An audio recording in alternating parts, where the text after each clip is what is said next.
guys, welcome back to Spitball Experts.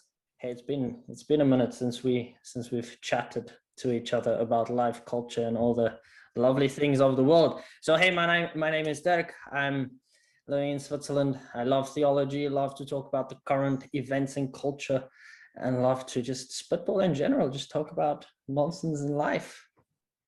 Well, sometimes we can view it as nonsense, I guess.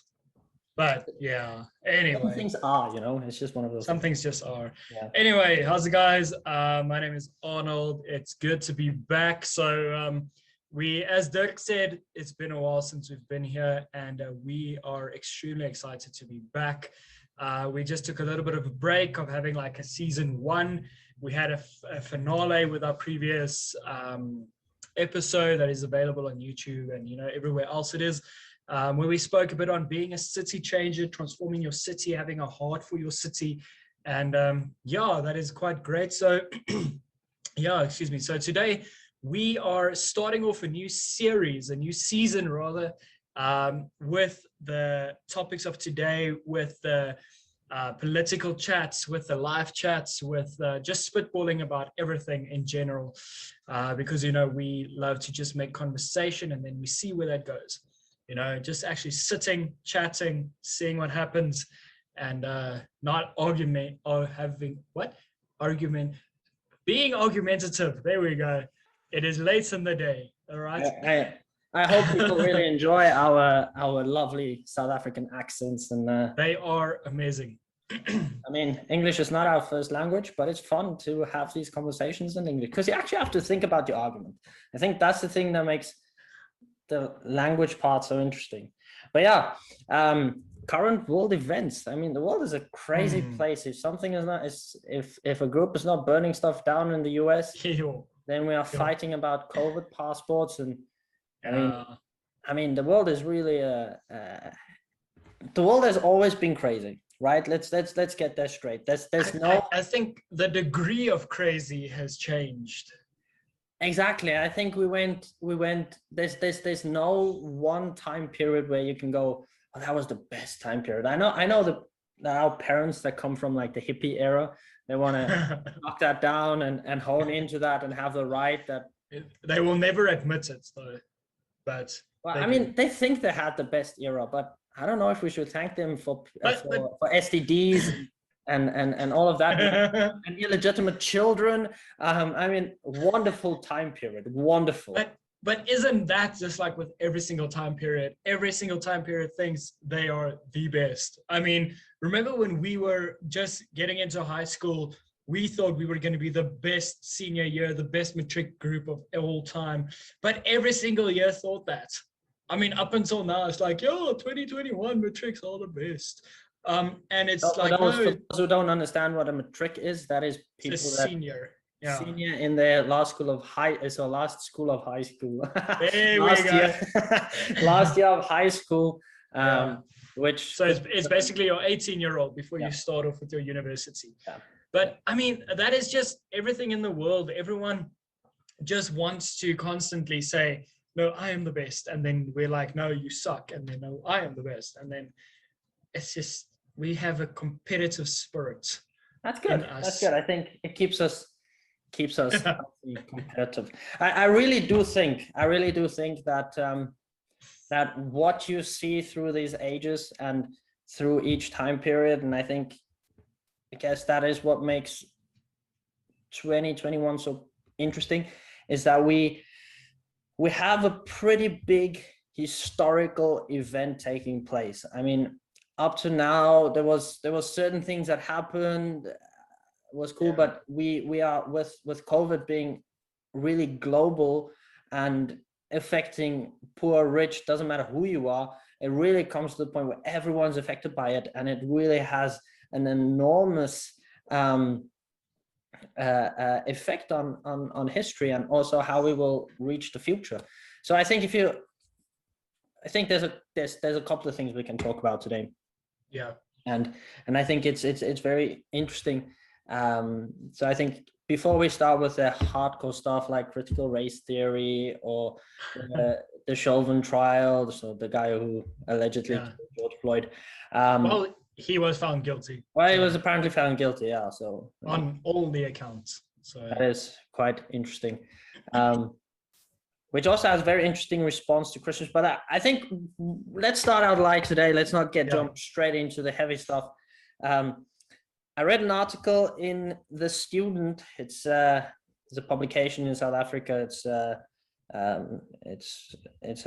all the students can write to this form. It's published by Network 24, and it's the article is from Divan Ilov, from the Northwest University of something, and he talks about the YouTubers define success. So is success defined newly by YouTubers today, which is quite an interesting topic, actually, if you think about it.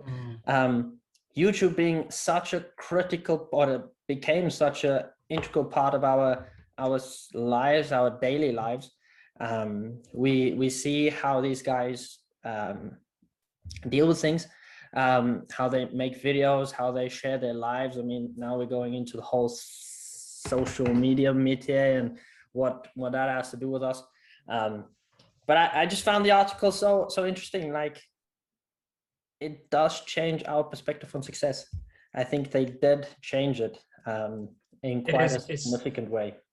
Yeah, it is quite interesting because while you're bringing that up, I think it was about a week or so ago, I was in a conversation actually with someone, and with a parent, and this parent started talking on, listen, this is what my kid wants to do one day, but this is what they want for their kid one day. But then when they went to the kid to have a conversation with him, asking him, listen, what is it that you want to do with your life? His answer was, I want to be a YouTuber. That is what I want to do with my life, you know? And the reality is, where we are right now in the world is being online has become or rather working online as a social media influencer has become a much bigger thing than just a hobby for someone.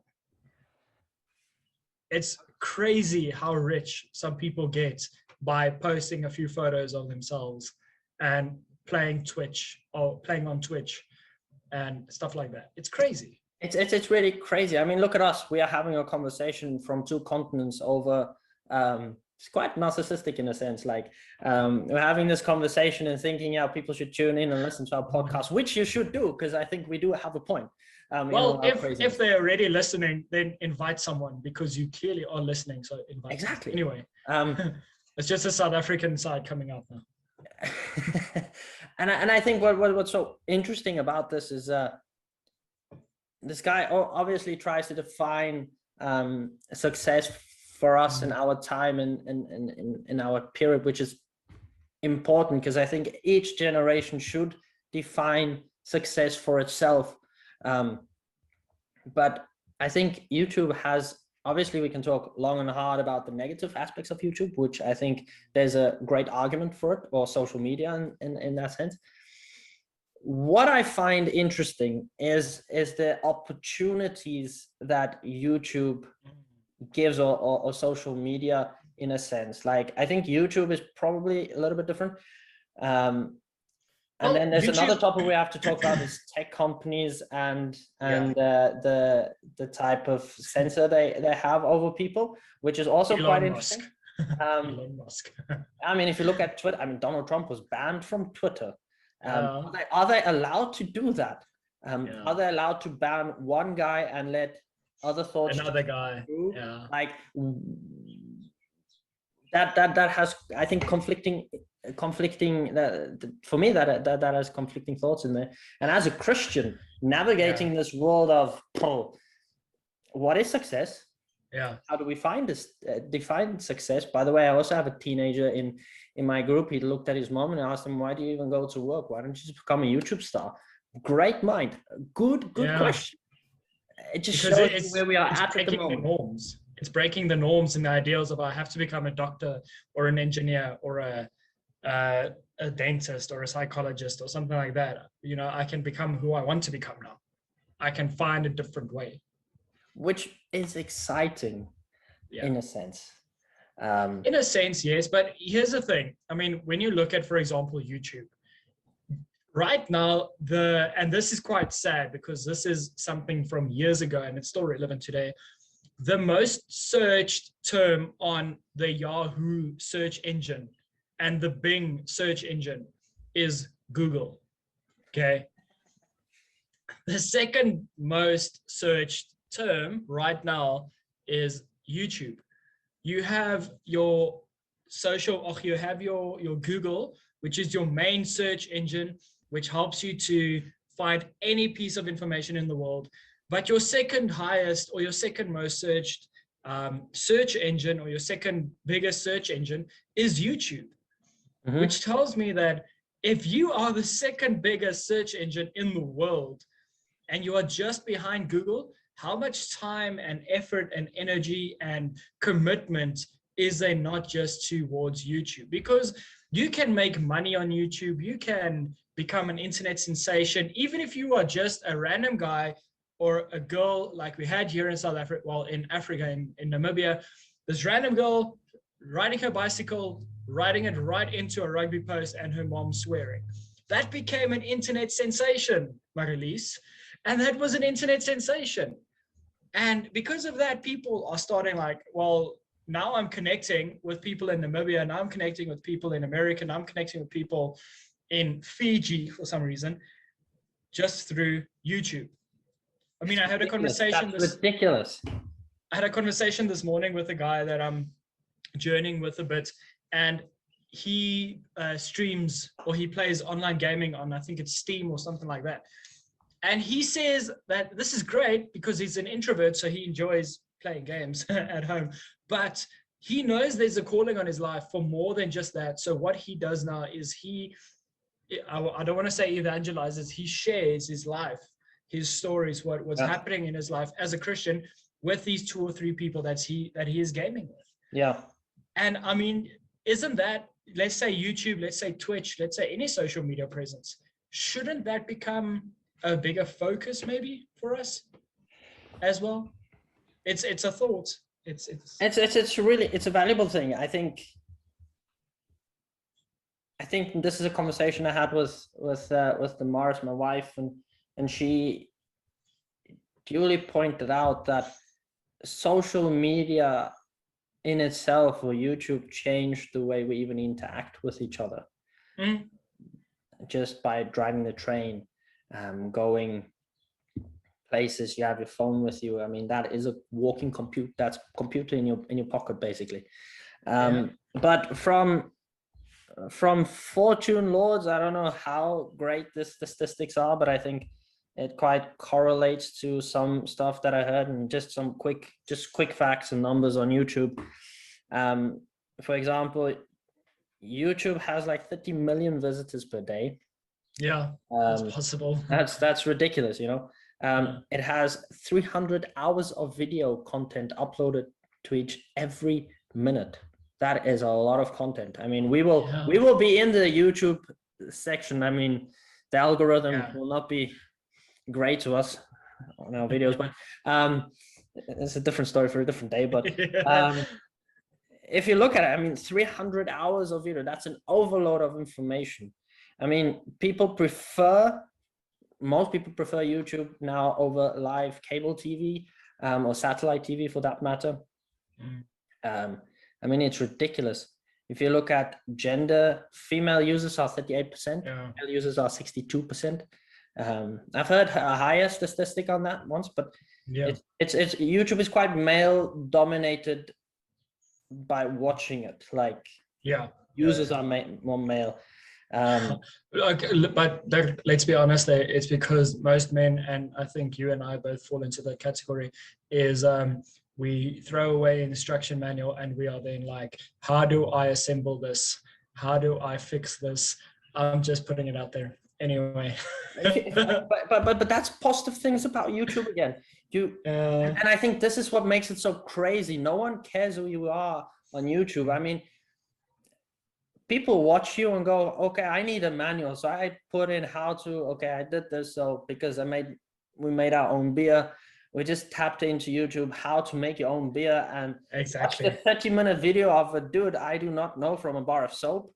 Probably will never meet him live somewhere, but he had very great information, watched it great, shared his way of doing it with someone else, and they are also brewing beer on his perspective, like on his way of doing. You know, it's that's a good thing about it. People can do arts and crafts through it. I think just also churches started using YouTube in the pandemic to its. I think we came into it very late in the game. I think definitely the South African and European churches. The American church has been, and the Australian church, for example, has been on this from day one. Let's talk about the local church. I think the mega churches have always been on YouTube in a sense, but the local churches have definitely broken into that barrier, reaching maybe more people in their community that they would not have. But I think even with that, Dirk, is if we talk church, if we talk life overall, is people have become, let's say smaller church, your local church, okay? Your local church never had a need to go online because we are mostly 100 to 200 people. Okay, so what's the need of local is lekker. There we go. So what is the need of me reaching out on an online platform if I already have my people there?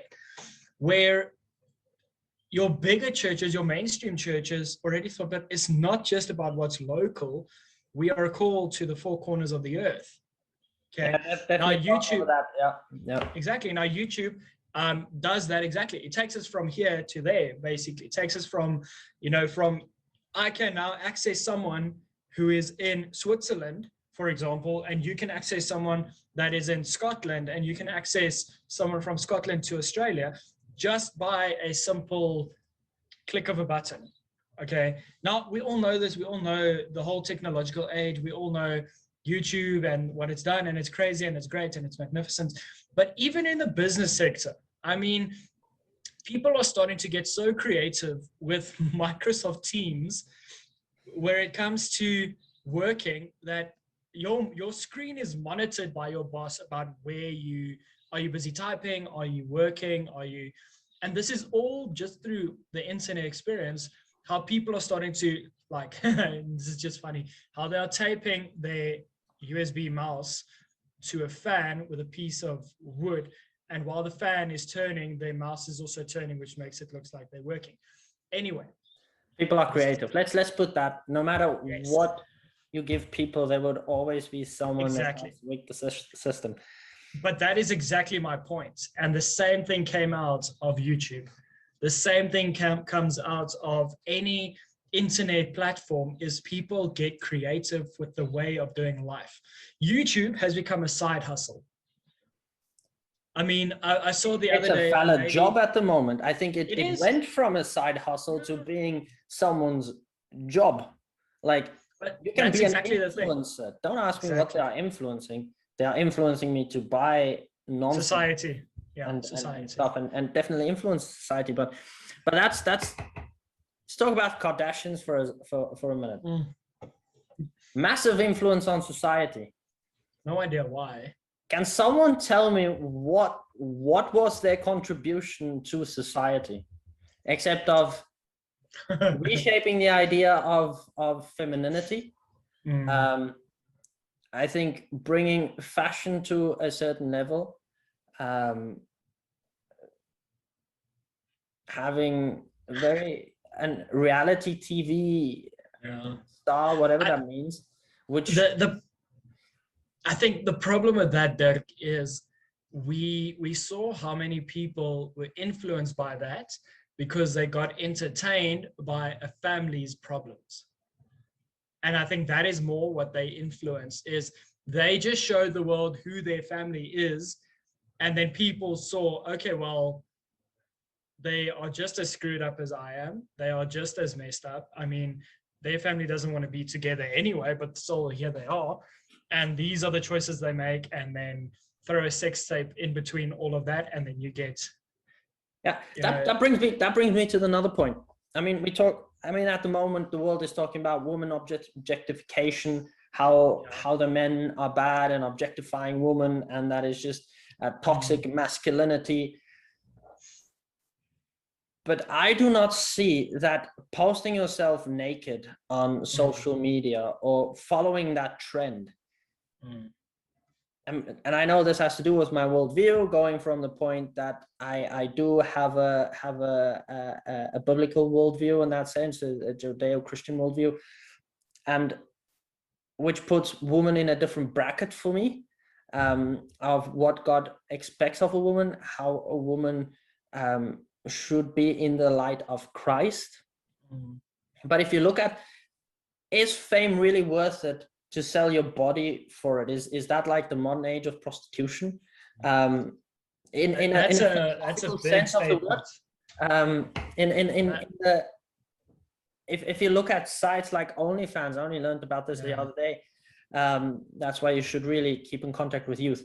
That is a profession now. It's a profession. You can become a porn star. It is no. It is not being a porn star. It is you're an accountant, and it is become the biggest profession through the COVID-19 lockdown. I mean, how is that? Is that so? We are willing to sell our body for material gains. So we became a prostitute to whatever we are trying to gain, and that to me is a very philosophical idea. I don't know. Yeah, but let's take that thought there. You're talking about how a person goes on this website, sells their body for money, and it's kind of just like a strip club. Okay, you go to a strip club. I don't really know, but you go to a strip club, you pay money, you dance, and guys give you money for that. They give you more money, they get more stuff. Well, let's keep it gender neutral. Apparently, you can do that as a man as well. I mean, let's put it just as a man problem. I do think if you look at statistics out there, I think it's like, what is it now? About 60% of women watched or came in contact with porn or is actively in their sex life, something like that, which is an interesting statistic on itself. Yes. But let's just take that concept of, remember, people, I think the worldview perspective comes in here again. People started looking at themselves as simple objects to get a certain lifestyle. And I think that is what the reality TV concept of the Kardashians brought out. For example, is I sell my body online, I get money, which funds my lifestyle that I want to live. Now, let's take that concept and we take that over to a YouTube influencer. We take that over to an Instagram influencer. We take that over to a guy or a girl streaming on Twitch, dressing up like an anime character. You are selling yourself as an individual and your skill that you have to maintain a lifestyle. So I think you sell. So you objectify yourself. So is this the picture of what the world is telling us to be? You as the object, you can monetize yourself, and that's okay. You can send yourself out half naked, or men need to be a certain thing like bulky, whatever, body positivity, whatever that means, which can also be the objectification of obesity. I find it's very difficult to navigate yourself and find your identity in this world through the conflicting pictures that the world is now sending out. I mean, women have to be a certain size, whether that's big or small, that is up to you to decide. You have two camps to push yourself into that. What defines your value apparently is the amount of money that you have on your bank account, which I find problematic, which is I think the thing that makes this easier and more accessible and why it has blown up over the years is I do not have any physical contact with you right now. There is no physical touch. There is no I control. Let's go back to that conversation of, let's say, the OnlyFans or the Kardashians or the YouTube influencers, the gamers, whatever we want to call it. I sitting myself as an individual sitting here watching this have absolutely no contact with that person. By the way, hit the like button. Please do that. Yes, I have no contact with that person except subscribing to their channel, paying the fee to see what they want to show me, hitting the like button, commenting or sharing. I have absolutely zero contact still with that individual. For me, if like you and I are sitting on this side of the camera, this side of the video platform, this side of the podcast platform, we have zero physical contact with the individual listening or watching this. And that has just become, that has given the whole world currently an access to be more than what they've ever been. Has given them the, I don't want to use this word, but for lack of a better word, the authority to be more than what they ever wanted to be. Where people got so desperate throughout lockdown, throughout the world coming to a standstill, where they had nothing left, where they turned to either online gaming or online, like the OnlyFans setup, or something of a lifestyle video, whatever the case is, where they wanted to start influencing the world by creating a false reality to an extent. But because I have no physical contact with you, you will have no impact on my life as an individual. So I'm going to do what I want to do. And that kind of forms a selfishness in society, which has grown tremendously in the past year, even till right now. And it's really ridiculous. I mean, it's social media has become such an intricate social media. This virtual reality we are creating has become such a intricate part of our lives. And I think we as Christians, and I think this is what this podcast is about, is let's talk about life. Let's have serious conversations about these things. And I don't think there's a right and wrong answer to this. I do think there's positive stuff on social media. We can influence, we can gain traction, we can create. What I do find is you can create a community that stands for something. And these people are pretty zealous for what they stand for, which I do not find bad in its essence.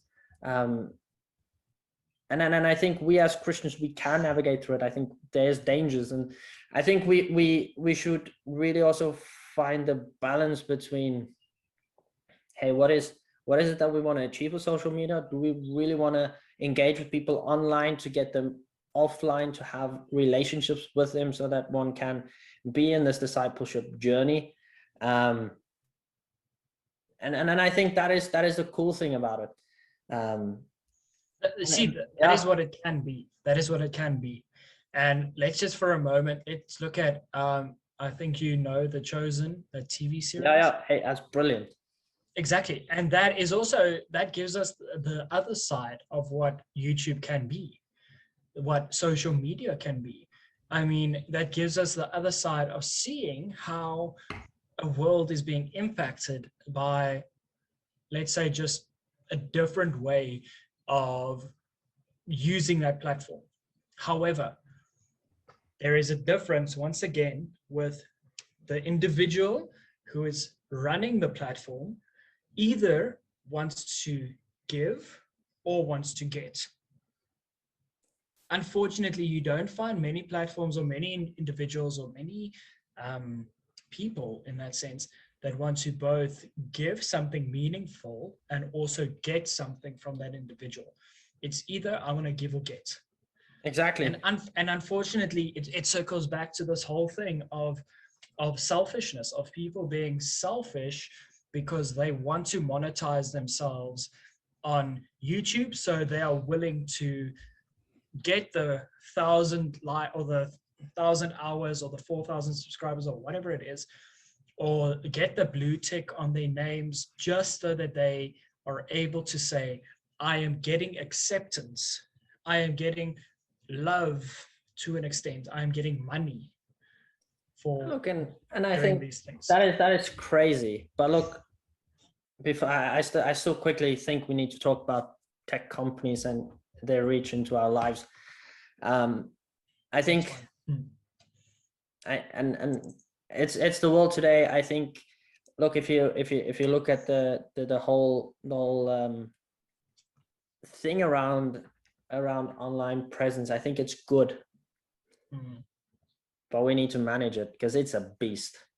Yeah, And it's going to eat you up if you don't manage it properly.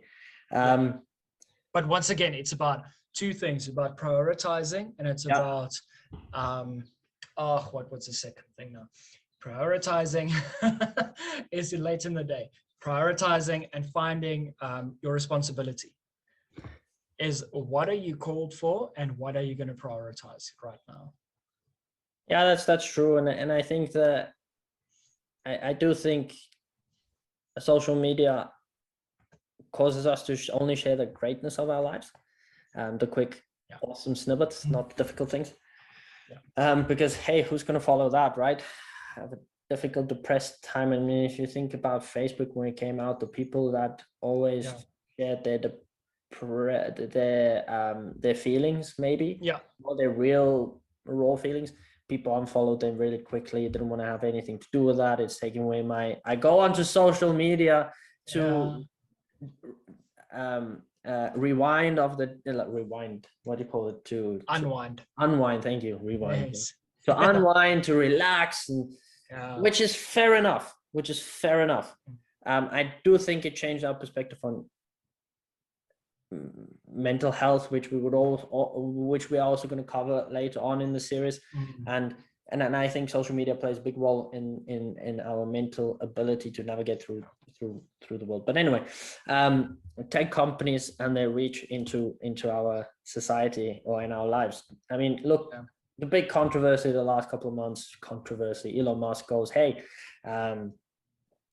WhatsApp came out and they said, okay, we're going to update our terms privacy terms, and people are like, boom, going crazy. They are spying on us. They are spying, which I think Snowden pointed out pretty well that they are already, I mean, they've been spying on you since you accepted the T's and C's when you downloaded your BBM manager or messenger. I still wonder who's still using BBM. Do you think there's still people out there if you still have No, wait. Let's go back. They were spying on you. They were taking your information when you started Mixit. Oh my goodness, Mixit. Yeah. And that's the thing. The conversations of our day, that was philosophically, it was a philosophical genius conversation. But I think with that, the crazy part of this all is people are going on, oh, the chip, and oh, this, and oh, that, and they're spying on me. End times, brother. It's end times, but you have a bank card, correct? Isn't there a strip or a chip in that bank card? You have a cell phone. There is a strip and there is a chip in that as well. You have a cell phone contract. You have a bundle package deal with your Apple TV or your iPhone or whatever it is. We don't have Apple TV, so sorry. Yeah, me neither. Not yet. Hashtag goals. Netflix. You have a Netflix account. You have a Hulu account. You have a Showmax account. You have whatever. Your information is out there. Exactly. You are being targeted. And the last thing, the funny thing is, right now in South Africa, and this is very funny, someone told me about this the other day. Since the beginning of the year, or since last year rather, when our levels came down from level 5 to level 4 to level 3. In level 3, we were able to go out again and be with other human beings. What happened is, everywhere we went, we had to start signing in that we are there. And we had to kind of give our information back into that sense with our temperature meter or temperature, and we don't have any symptoms, blah, blah, blah, blah, blah.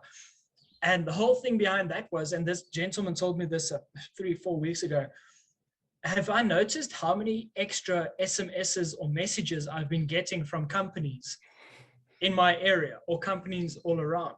And I'm like, yeah, I've been getting like from the same company every single day for the past 2 weeks, a message about how this investment will change my life and I am eligible for a 200,000 Rand loan and blah, blah, blah. And I never gave them my info. So honestly, your info is out there. And whether you like it or not, tech companies have a hold on us. Exactly. Let's look at Apple. Let's look at the iPhone. Has the iPhone drastically changed over the past couple of years? I think it did. It's still the same phone. It's the same interface. It's the same, besides the one with the M1 chip. That thing is just insane. But I mean, it's the same thing. iPads, iPhones, your iMacs, your MacBooks. It's the same stuff. And different looks.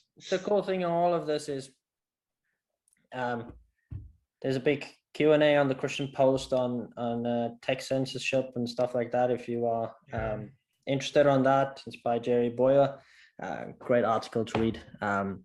So yeah, and anyway, I think, look, if you look at YouVersion Bible app, fantastic. I am an avid advocate for technology in church, Christians benefiting, bringing the gospel through technology. I think there's ample advancement. Just if you look at taking the Bible on a memory stick to unreached countries, I think that's great. So I think there's a lot of opportunities for us. I do think we should not throw the baby out with the bathwater when it comes to stuff like this. Join Telegram if you want to join Telegram. Join WhatsApp if you want to. Just get informed as a Christian. I think this is the day and age where we have information overload. But let's not stop being stupid and being deceived by different philosophies and all of that type of things. Get informed. I think it's important that we navigate this crazy social media world, figure out what do you want to achieve with it? How much do you want it in your life? And what is it that you actually, if it's for enjoyment, it's okay. There's freedom in Christ, but there's limits to everything in life, right? So I think we benefit from it. It's a very narrow line between it's benefiting us and it's harming us. And I do really, really want to just appeal to people to, hey, get informed about the terms and conditions. Then if you don't want to be a part of the WhatsApp groups, then now is your time to unsubscribe yourself from the groups that you always wanted to unsubscribe yourself from. On a funny note, you can't, like, this is a social thing. It started like it's a social convention now. You cannot just unsubscribe from a WhatsApp group. That's like that is like leaving. That's like leaving your family. Exactly. You found exactly. You want to leave your family? Just leave. That is like, if you watch The Crown, that is like the king who abdicated his throne for his two-time divorcee. I mean, honestly, it's what happens now. If you leave a family WhatsApp group or any WhatsApp group or any group chat, you are dead to them. It's ridiculous. So guys, get informed, have fun with it, watch out for it. I think that's just, I don't know. I think we'll get in the season. We'll probably have a great discussion on many things, and I do think social media is gonna follow us through in most of our conversations. But yeah, so that is us for today, or me for today. I hope you guys enjoyed it. I don't know, where can they like us, follow us, listen to us? Same WhatsApp group with us. Anyway, not another one. Anyway, it's interesting. I think a couple months ago, I checked how many WhatsApp groups I am on currently. I am currently on close to 100 WhatsApp groups. The church and its WhatsApp groups. I think that is the most effective thing for churches. It is. It works great. It works great. However, it needs to be managed. Anyway, so but yeah, guys, thank you so much for joining us today. We are currently everywhere that you can listen to a podcast. We are on YouTube. If you want to get real-time updates on our podcasts, please go and hit subscribe on the podcast app and on Spotify. And when you go on YouTube, so hit subscribe there as well. Hit the little bell icon and you will be notified once we upload something new. And yeah, thanks so much for joining us. Remember to go and like us on Instagram as well. We're at Spitball Experts. And just join in the conversation there. And yeah, that's it for today. We're excited for the next one. And yeah, Dirk. Just keep the conversation going, man. Just keep All right, guys. Bye.